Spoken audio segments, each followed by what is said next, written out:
One day some wise men, who were going about the country trying to find answers to some of the great questions of their time, came to Nazaruddin's district and asked to see the wisest man in the place. Nazaruddin was brought forward, and a big crowd gathered to listen. The first wise man began by asking, "Where is the exact center of the world?" "It is under my right heel," answered Nazaruddin. "How can you prove that?" asked the first wise man. "If you don't believe me," answered Nazaruddin, "measure and see." The first wise man had nothing to answer to that. So the second wise man asked his question. "How many stars are there in the sky?"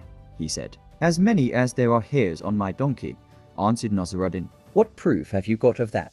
asked the second wise man. "If you don't believe me," answered Nazaruddin, "count the hairs on my donkey and you will see." "That's foolish talk," said the other. "How can one count the hairs on a donkey?" "Well," answered Nazaruddin, "how can one count the stars in the sky? If one is foolish talk, so is the other." The second wise man was silent. The third wise man was becoming annoyed with Nazaruddin and his answers. So he said, "You seem to know a lot about your donkey. "So can you tell me how many hairs there are in its tail?" "Yes," answered Nazaruddin. "There are exactly as many hairs in its tail as there are in your beard. How can you prove that?"